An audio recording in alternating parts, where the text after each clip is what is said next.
नमस्कार. लोकमान्यमध्ये आपलं स्वागत. आज आपण पाहणार आहोत 18 मे 2021च्या चालू घडामोडी. यामध्ये आपण लोकसत्ता, सकाळ, the Hindu, PIB, Lokmat, Maharashtra times यामधील अभ्यासमुख घडामोडींचा आढावा घेणार आहोत. तत्पूर्वी तुम्ही लोकमान्य MPSC UPSC या यूट्यूब चॅनलला जॉईन केले नसेल तर जॉईन व्हा, लाईक करा, शेअर करा, सबस्क्राईब करा आणि आपल्या मित्रपरिचितांनाही फॉरवर्ड करा. डिस्क्रिप्शनमध्ये दिलेली टेलिग्राम लिंक जॉईन करून वेळोवेळी अपडेट मिळवत राहा. सध्या कोरोनाचा कालावधी असल्यामुळं आपण UPSCची एक फाउंडेशन बॅच सुरू करतोय, जी फ्री असेल. तुम्हाला ऑनलाईन लेक्चर अटेंड करता येतील. यामध्ये 12वी नंतर जे विद्यार्थी आहेत यांना स्पर्धा परीक्षेचा अभ्यास करायचा असेल तर, पदवीनंतर अभ्यास करायचा असेल तर, आणि पदवी करत असताना अभ्यास कशा पद्धतीनं तुम्ही केला पाहिजे जेणेकरून कमी कालावधीमध्ये स्पर्धा परीक्षेमध्ये तुम्ही यश संपादन करू शकता, यावर तुम्हाला मार्गदर्शन केलं जाईल. यानंतर सिलेबस कसा आहे, UPSCमध्ये कोणकोणत्या अभ्यासाचे टप्पे आहेत, UPSCमध्ये अभ्यास करताना कोणकोणत्या पुस्तकांचा वापर केल्यानंतर आपल्याला कमी वेळेमध्ये जास्त इफेक्टिव्ह अभ्यास होतो, या सर्वांवर मार्गदर्शन करणार आहे. त्यासाठी तुम्ही टेलिग्राम चॅनल जॉईन करा जेणेकरून तुम्हाला तिथे वेगवेगळे अपडेट मिळत राहतील. सुरू करूया आजच्या चालू घडामोडी. पहिली बातमी आहे, तौत्के चक्रीवादळाचा तडाखा बसलेला आहे जोरदार. कारण हे अतितीव्र वादळ होतं, ते अत्यंत तीव्र वादळात त्याचं रूपांतर झालं. यामुळं मुंबई कोकणामध्ये मोठे नुकसान झालेलं आहे. आता या वाऱ्याचा वेग ताशी 180 ते 200 किमी एवढा राहिलेला आहे. या अगोदर आपण 150 किलोमीटर प्रति तास असं राहील सांगितलं होतं. म्हणजे जास्तीत जास्त 150 किलोमीटरपर्यंत हे वारे वाहू शकतात प्रति तास, पण याचा वेग 180 ते 200 किमीपर्यंत राहिलेला आहे. चक्रीवादळाचा हे चक्रीवादळ आहे, हे जास्त प्रमाणात तीव्र झाल्यामुळं याचा परिणाम मुंबई आणि कोकणाला जास्त प्रमाणात बसलेला आहे. मुंबईमध्ये सध्या लॉकडाऊन असल्यामुळं जास्त प्रमाणात रहदारी नव्हती, त्यामुळं एवढा परिणाम आपल्याला तिथं दिसून आला नाही. पण कोकणामध्ये भरपूर प्रमाणात घरांची पडझड झालेली आहे. मुंबईमध्येही जास्त प्रमाणात पाऊस पडला आणि तिथं पाणी जास्त प्रमाणात तुंबलं गेलं होतं. आपण गेटवे ऑफ इंडियाचं ते चित्र पाहतो, तिथं पाणी एकदम जोरदार स्वरूपात रस्त्यावर सुद्धा आलं होतं. यामुळं काय होतं, चक्रीवादळ हे नैसर्गिक आपत्ती आहे. मानवनिर्मित आपत्ती असते तर आपल्याला यामध्ये जास्त प्रमाणात सांगता येते की बाबा ही अशा पद्धतीनं असू शकते, पण निसर्गनिर्मित असल्यामुळे आपल्याला यामध्ये ज्यावेळेस भारतीय हवामान विभाग आपल्याला याची सूचना देतो त्यावेळेस पूर्वकल्पना आणि पूर्वकाळजी घेणंच महत्त्वाचं असतं. आता हे चक्रीवादळ आहे, याबद्दलचं आपण वैशिष्ट्य पाहूया. हे जे चक्रीवादळ आले हे 4थ्या श्रेणीतील अत्यंत तीव्र चक्रीवादळ होतं. चक्रीवादळाचे श्रेणीनुसार 5 प्रकार केलेले आहेत, यातील ही 4थी श्रेणी होती. यानंतर सर्वोच्च अशी महाचक्रीवादळ म्हणजे सुपर सायक्लोन ही श्रेणी येते. चक्रीवादळाच्या श्रेणी आता आपण पाहणारच आहोत. वाऱ्याची वेग किती आहे त्याच्यावर त्याची श्रेणी ठरत असते. तर ही 4थ्या श्रेणीची अत्यंत तीव्र चक्रीवादळ होतं. यानंतर फक्त महाचक्रीवादळच असतं, सुपर सायक्लोन, जे मोठे मोठे येतात, हरिकेन हे ते त्या पद्धतीनं.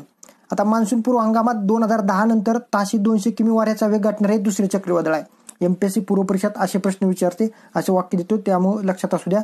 2010 नंतर 200 किमी वाऱ्याचा वेग गाठणारे हे दुसरे चक्रीवादळ आहे. फक्त 4 दिवसामध्ये तामिळनाडू, केरळ, कर्नाटक, गोवा, महाराष्ट्र आणि गुजरात या 6 राज्यांना वादळाचा तडाखा बसलाय. किती वेग फास्ट होता बघा. 4 दिवसात त्यांनी एवढे अरबी समुद्राच्या आहे तो आपला पश्चिम किनारा भारताचा, ते सर्व राज्य कव्हर केली होती त्यांनी. एवढ्या वेगाने हे चक्रीवादळ गेलेलं आहे. आणि हे आता लँडफॉल त्याचा झालेला आहे. कुठं झालेला आहे? गुजरातमधील, लक्षात असू द्या, लँडफॉल झालेला आहे. गुजरात आणि दीवच्या मध्ये याचा लँडफॉल झालेला आहे. आता चक्रीवादळाच्या श्रेणी आत्ता मी बोललो त्या पद्धतीने पाहता येतील. हे वाऱ्याचा वेग ताशी किती आहे हे यावरून त्या चक्रीवादळाचा प्रकार ठरतो. ज्यावेळेस आपण म्हणतो कमी दाबाचा पट्टा त्यावेळेस 31 किलोमीटर प्रति तास वारं वेगानं वाहत असतं. ज्यावेळेस डिप्रेशन म्हणजेच एकदम कमी दाबाचा पट्टा होतो त्यावेळेस 31 ते 49 किलोमीटर प्रति तास. डिप्रेशन अत्यंत कमी दाबाचा पट्टा ज्यावेळेस होतो त्यावेळेस 49 ते 61 किलोमीटर प्रति तास वारं वेगानं वाहत असतं. त्यानंतर सायक्लोनिक स्टॉर्म म्हणजेच वादळ आला आपण म्हणतो जोरदार स्वरूपाचं, त्यावेळेस 61 ते 88 किलोमीटर प्रति तास वेगानं वारं वाहत असतं. सेवर सायक्लोनिक स्टॉर्म ज्यावेळेस अगोदर हे फक्त चक्रीवादळ आहे असं म्हणलं गेलं होतं त्यावेळेस 88 ते 117 किलोमीटर प्रति तास वारं वेग होतं. व्हेरी सेवर सायक्लोनिक स्टॉर्म हे चक्रीवादळ ज्यावेळेस वेगानं वाहतं आत्ताचं होतं ते असं प्रेडिक्ट केलं होतं आणि ते व्हेरी सेवर सायक्लोनिक स्टॉर्ममध्ये रूपांतर झालं. यालाच आपण काय म्हणलेलं आहे, अत्यंत तीव्र चक्रीवादळ.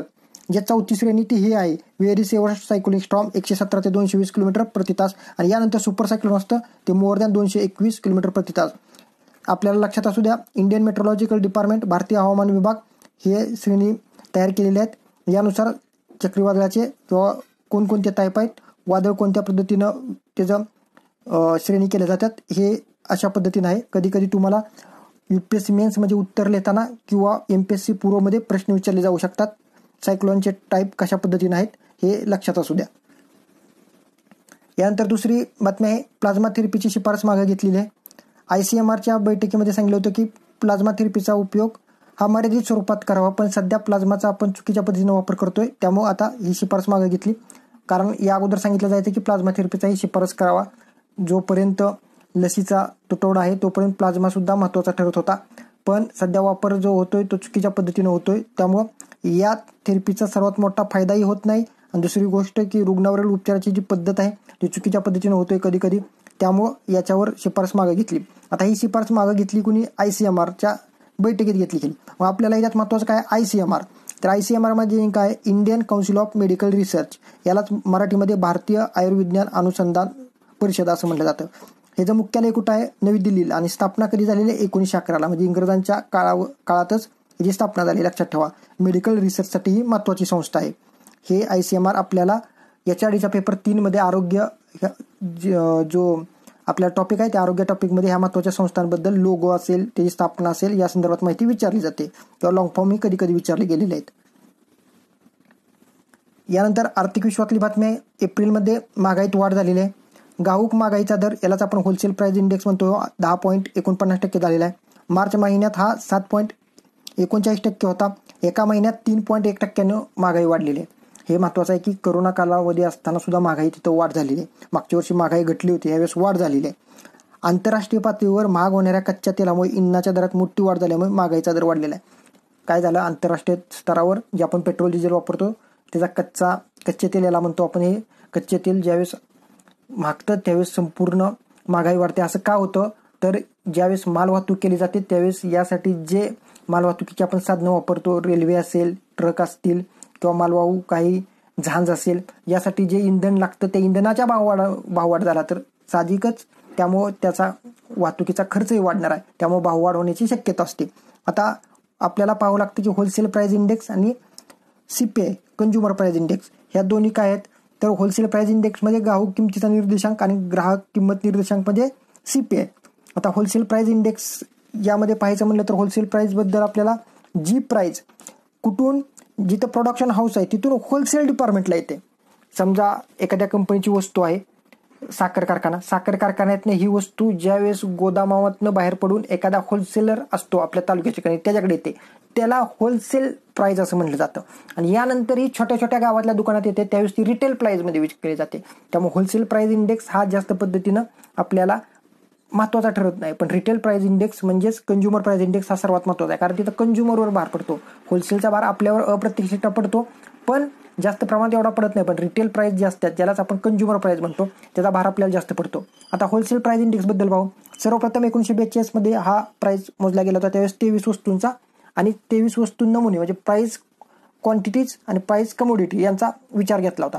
यानंतर असं आपण करत 1952, 53, 1961, 62, 1970, 71, 1981, 82, 1993, 94 असा आधारभूत वर्ष मानून 1947 पासून नियमित आपण हा घाऊक किंमत निर्देशांक काढत आलेलो आहोत.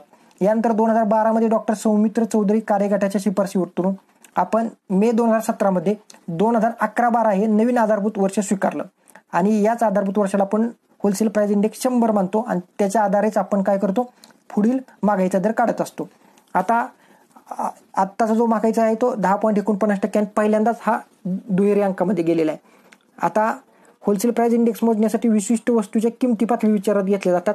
हे पाहू लागेल त्या वस्तू किती आहेत, काय आहेत. या अगोदर 2004-05 मध्ये 676 वस्तू विचारात घेतल्या गेल्या होत्या. तर आता नवीन जे आहे 2011-12 आधारभूत वर्ष म्हणून आपण नवीन पद्धत सुरू केली.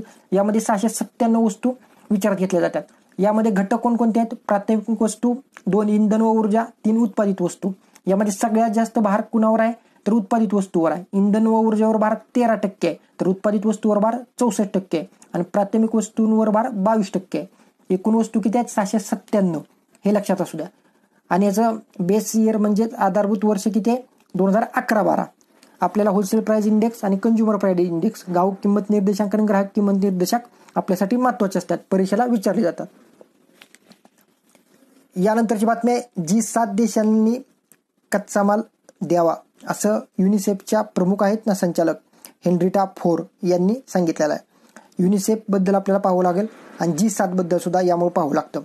एखादी बातमी पाहिली तर त्या दोन आपल्याला बेसिकमध्ये कोणता पार्ट आहे ते पाहायचं, त्याच्यामध्येच आपण बेसिकमध्ये पाहिलं तर आपल्याला या संदर्भात पाहता येतं. आता यामध्ये G7 हे आपल्याला आंतरराष्ट्रीय संघटनामध्ये पाहावं लागतं आणि युनिसेफ सुद्धा आंतरराष्ट्रीय संघटनामध्ये पाहावं लागतं. आता यामध्ये आपल्याला G7 जे आहेत, G7 या समूहांनी कच्चा माल द्यावा असं त्यांनी सांगितले. कारण G समूहातली जी राष्ट्र आहेत, Canada, France, Germany, Italy, Japan, UK आणि US यांच्या जे मेडिकल इक्विपमेंट असतील, त्या औषधं बनवण्यासाठी असणारा कच्चा माल तो त्या देशाकडे जास्त आहे, तो त्यांनी द्यावा, जेणेकरून ज्या कंपन्या आहेत विकसनशील देशातील, जसं सिरम असेल, बायोटेक असेल, यांना कच्चा माल हवा होता. त्यांनी अमेरिकेला सिरमच्या आदर पुरवण्याला ट्विट करून सांगितलं की आम्हाला कच्चा माल द्या. पण अमेरिकेनं डिफेन्स ॲक्ट लागू केला होता. जोपर्यंत त्यांच्या देशातील लसीकरण पूर्ण होत नाही तोपर्यंत कोणताही औषधाचा कच्चा माल अगर औषध अमेरिकेतून एक्सपोर्ट केलं जाणार नाही. त्यामुळे तिथलं लसीकरण पूर्ण झाल्यावरच त्यांनी एक्सपोर्ट करायला सुरुवात केली. मागच्या 2-3 दिवसात आपण पाहिलं तिथं आता मास्क सुद्धा हटवले गेलेले आहेत, म्हणजे त्यांचं लसीकरण झालेलं आहे. यामुळं सर्वात महत्त्वाचं असं आहे की लसीकरण झाल्यामुळं तिथं आता मास्क हटवले गेले आहेत आणि त्यानंतरच त्यांनी मग निर्यात करायला सुरुवात केली. मग आत्ता आपल्याकडे पाहतोय, आपल्याकडे आत्ता ऑक्सिजन कॉन्सन्ट्रेटेड असतील, काही औषधाचा कच्चा माल असेल, अमेरिकेतून याला सुरुवात झालेली आहे. आता या G7 देशामध्ये कच्चा माल आहे, तो जर त्यांनी दिला तर लसीचं प्रोडक्शन जास्त पद्धतीने होईल. जास्त पद्धतीने झालं तर विकसनशील आणि जे आफ्रिकन राष्ट्र आहेत त्यांना लसीचा पुरवठा वेगानं झाला तर आपल्याला कोरोना हा रोग नियंत्रणात आणण्यासाठी मदत होऊ शकते. आता G7 देश आहेत, यामध्ये 7 देश आहेत. अगोदर 8 होते, पण 2014 रशियानं काय केलं, क्रिमियाला काय केलं, क्रिमिया ज्यावेळेस त्यांनी ॲनेक्सिस म्हणजे ताब्यात घेतला त्यावेळेस त्याचं सदस्यत्व स्थगित करण्यात आलं. मग आता 7 देश आहेत. 1975ला पहिली मीटिंग झाली होती. 40% GDPच्या म्हणजे जागतिक GDPच्या 40% GDP ह्या 7 देशांचा आहे आणि जगातील लोकसंख्येपैकी 1 लोकसंख्या या G7 ग्रुपमध्ये येते. हे लक्षात असू द्या, G7. आता यानंतर आपल्याला युनिसेफ बद्दल पाहावं लागलं. युनिसेफचा लोगो पाहून घ्या. यालाच मराठीमध्ये संयुक्त राष्ट्र बालनिधी किंवा युनिसेफ असं डायरेक्टली सुद्धा आपण म्हणलं जातं. जगभरातील लहान मुलांना अन्न व आरोग्याची सेवा पुरवणे हे युनिसेफचं ध्येय आहे. आरोग्याची सेवा असल्यामुळे कोरोनाच्या बाबतीत सुद्धा त्यांनी आता जे आहेत हेनरिटा फोर यांनी सांगितलंय की G7नं कच्चा माल पुरवावा. मुख्यालय कुठं आहे? न्यूयॉर्कला, संयुक्त राष्ट्राचं तिथंच न्यूयॉर्कला पण आहे, तिथंच युनिसेफचं पण आहे. सहाय्यक कोण आहेत युनिसेफला? UNICEF Australia, UNICEF Ireland, UNICEF Chile हे असे देशामध्ये ज्या युनिसेफचे मुख्यालय आहेत ते सहाय्य करतात. पुरस्कार कोणकोणते भेटले आहेत युनिसेफला? तर युनिसेफला नोबेल शांतता पुरस्कार सुद्धा भेटलेला आहे, इंदिरा गांधी शांतता पुरस्कार सुद्धा भेटलेला आहे. हे लक्षात असू द्या. युनिसेफ आणि G7 या आपण याबद्दल पाहिलं. यानंतर बातमी आहे, अँड्रिया मेझा मिस युनिव्हर्स झालेले आहेत. अमेरिकेत झालेल्या मिस युनिव्हर्स 2020 स्पर्धेत मेक्सिकोची अँड्रिया मेझा विजेते ठरलेले आहेत. मिस इंडिया ॲडलिन कॅस्टेलिना ही आता 4थ्या क्रमांकावर राहिलेली आहे. एकूण 73 देशाच्या सौंदर्यवतीने भाग घेतला होता. ही स्पर्धा कुठे झाली? हॉलिवूडमधील सेमिनोल हार्ड रॉक हॉटेलमध्ये पार पडली होती. कोविड-19मुळे मागच्या वर्षी स्पर्धा घेतली नव्हती, त्यामुळे ती यंदा घेण्यात आली. त्यामुळे 2020ची मिस युनिव्हर्स आहे, हे लक्षात असू द्या. कोण आहे? मेक्सिकोची अँड्रिया मेझा. आता अँड्रिया मेझा 2019ची मिस युनिव्हर्स कोण होती? तर जोजिबिरी तुंजी जी होती मिस युनिव्हर्स 2019ची, हिनं मेझाला काय केलं? आपलं मुकुट प्रदान केलेला आहे. ब्राझीलची जुलिया गामा उपविजेती ठरलेली आहे. पेरू देशाची जेनिक मेसेटा 3ऱ्या क्रमांकावर आहे आणि ही 69वी विश्व सुंदर स्पर्धा होती, हे लक्षात असू द्या. मिस युनिव्हर्स 69वी होती. पेरू देशाची जेनिक मेसेटा 3ऱ्या क्रमांकावर, ब्राझीलची जुलिया गामा उपविजेतीमध्ये 2ऱ्या क्रमांकावर, हे लक्षात. आणि आपली भारताची नाव लक्षात असू द्या. काय नाव आहे? ॲडलिन कॅस्टेलिन 4थ्या क्रमांकावर आहे. यानंतर लसीमुळे रक्ताच्या गुठळ्यांचा धोका अत्यल्प आहे, PIB मध्ये बातमी होती. सध्या आपण पाहतो की PIB मधील सुद्धा काही न्यूज येत आहेत. भारताचं जे असतं कोणतीही देशाची भारताची जी सरकारी क्षेत्रातली बातमी असते ती PIB वर प्रसिद्ध केली जाते, प्रेस इन्फॉर्मेशन ब्युरो. त्यामुळे त्या बातम्या ऑथेंटिक असतात आणि त्यावरूनच मग UPSC किंवा MPSC ते प्रश्न टाकत असते.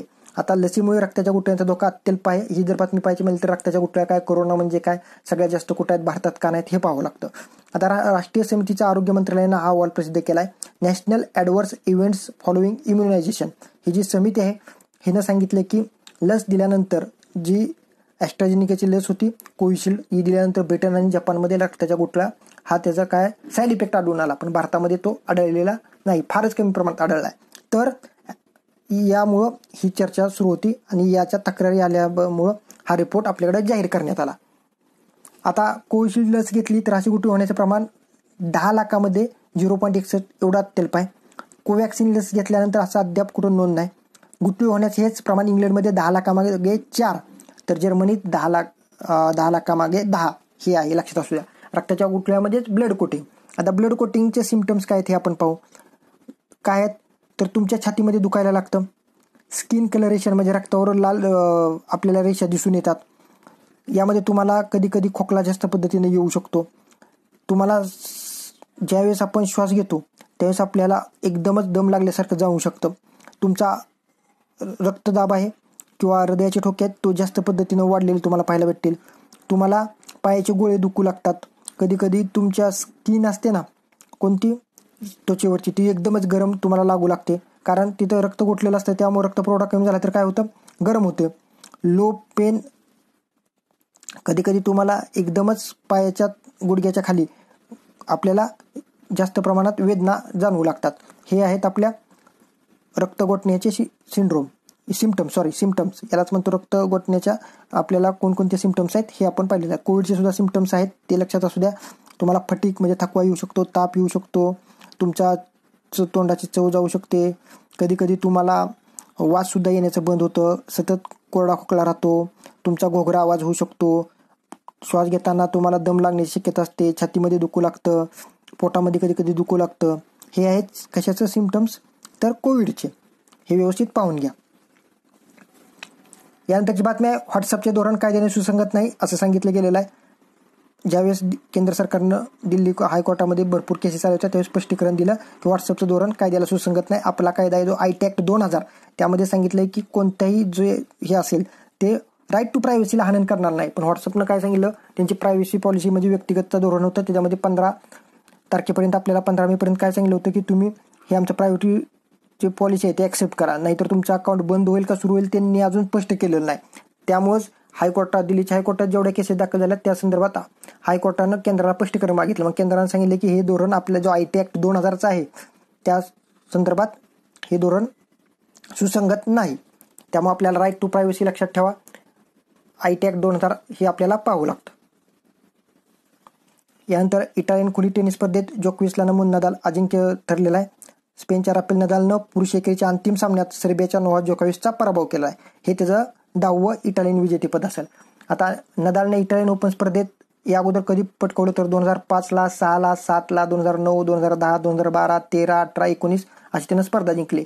नदालनं 4 स्पर्धेत प्रत्येकी 10 किंवा त्याहून अधिक जेतेपद पटकवले आहेत. यामध्ये फ्रेंच ओपन 13 वेळा, बार्सिलोना स्पर्धा 12 वेळा, मॉन्टे कार्लो 11 वेळा त्यांनी जिंकलेले आहे.